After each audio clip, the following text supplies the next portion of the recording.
Magandang araw sa inyong lahat. Ngayon ay ituturo ko sa inyo ang love spell upang ganahan siya sa iyo.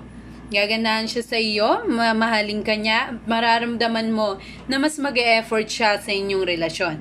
Mas magiging sweet siya at para bang mas mahal na mahal ka na niya kaysa dati. Una ay kumuha ka lamang ng baso. At pagkatapos, lagyan mo ang basong ito ng kaunting tubig. Pagkatapos ay maglagay ka rito ng asin. Dakot na asin lamang.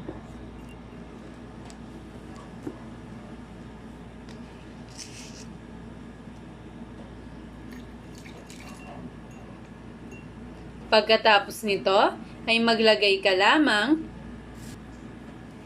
ng bagay na sa tingin mo ay may koneksyon sa inyong dalawa.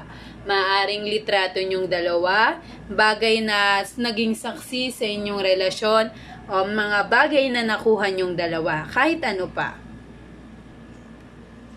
Ang ilalagay ko ay isang token na nakuha namin noong lumabas kami sa isang arcade. Lagay ko lamang ito. Maaari kayong gumamit kahit ano, tingin nyo mga singsing na regalo niya sa inyo o kung kahit ano pang bagay. Pagkatapos nito, ay maglagay ka lamang ng oregano leaves.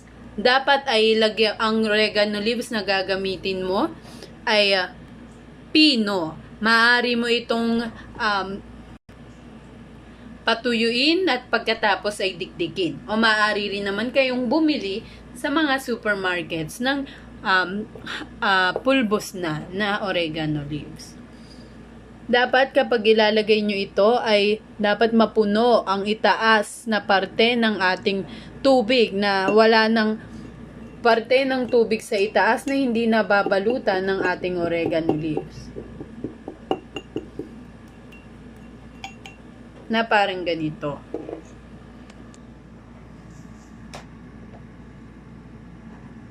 Kung makikita nyo, ay magiging ganito dapat ang itsura, na parang tuyo ang itaas. Ngayon, ang gagawin mo rito ay kada araw. Kada araw, halimbawa ay ngayon mo itong araw ginawa, ay itabi mo lamang ito. Itabi mo lamang ito, ilagay mo ito sa lugar na o sa iyong kwarto. Ilagay mo ito sa iyong kwarto. Pagkatapos ay kinabukasan ay magsindi ka ng puting kandila. Kahit anong oras mo ito gawin. Magsindi ka ng puting kandila. Ngunit dapat ang kandila na iyon ay nakaukit ang pangalan ng lalaking ito.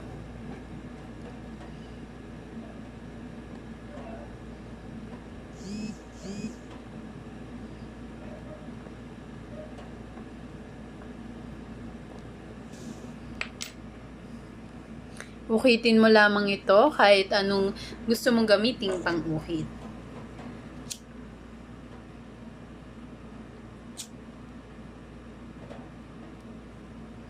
At pagkatapos, halimbawa ay kinabukasan na ngayon, magsindi ka lamang ng kandila at patakan mo ito ng ilang kandila. O ilang patak ng kandila.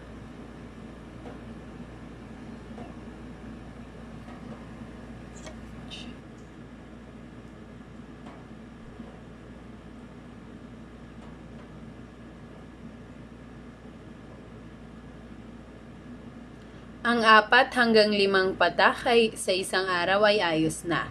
Pagkatapos nito ay patayin mo lamang ang kandila at hawakan mo ang basong ito. Hawakan mo ito ng 2 mong kamay at pumikit ka, saka isipin mo ang taong ito. Pagka isipin mo ang taong ito at isipin mo na naaakit mo na siya, na binibigyan ka na niya ng oras, ano bang gusto mong gawin niya sa iyo? Halimbawa ay simple lang naman ang nais mo. Gusto mo lamang maramdaman ang kanyang pagmamahal. Lambingin ka niya paminsan-minsan at bigyan ka niya ng oras, o kaya naman ay ilabas ka niya. Isipin mong ginagawa niya na iyon habang hawak mo ang basong ito.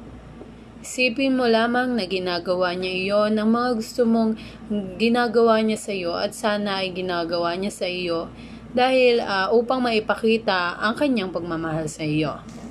Ngayon, pagkatapos noon ay kinabukasan ay magsindi ka ulit ng kandila. Sindihan mo ulit ito at patakan.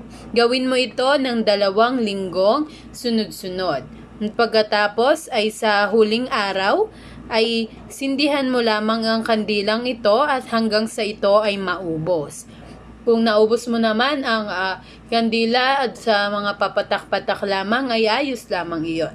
Ngayon, ang gagawin mo pagkatapos nito ay kapag natapos mo nang gawin itong lahat, ay humanap ka ng isang halaman. At pagkatapos ay ilagay mo lamang ito doon na parang dinidiligan mo ito. Na para bang ito ang inyong relasyon at didiligan mo ito upang mas mag-grow ito at maging mas matibay, maging sweet at maging mas masayang relasyon. At pagkatapos ay tapos na ang ating spell. Antayin mo lamang maaring itong umabot ng 1 linggo pagkatapos ng spell na ito. Ngunit kung sa tingin mo ay 2 linggo na ang lumipas at wala pa ring pagbabago sa kanyang mga ginagawa, ay maaari mong ulitin ang spell na ito at sa halaman mo ring iyon idilig ang ating ginawa. Maraming salamat sa inyong panonood. Kami nga pala ay mayroong ginawang forum. O maaari nyo rin itong i-follow sa Facebook. Ito ay Filipina Proud. Bilang isang Pilipina, nais nating ipagmalaki kung sino tayo. Meron din forum na i-comment ko sa ibaba sa may comment section. Maaari ka rito mag-share ng iyong mga problema, magbasa ng mga artikulo na siguradong makakatulong sa iyo. Gaya ng paano pumayat ng mabilis, pampalaki ng dibdib, at mga iba pang bagay na talaga namang siguradong gagana sa iyo. Maaari ka rito mag-share ng iyong mga karanasan sa buhay na sa tingin mo ay makakatulong sa iba. Maaari ka rito makipagkwentuhan, makipagkulitan. Maraming salamat sa inyo.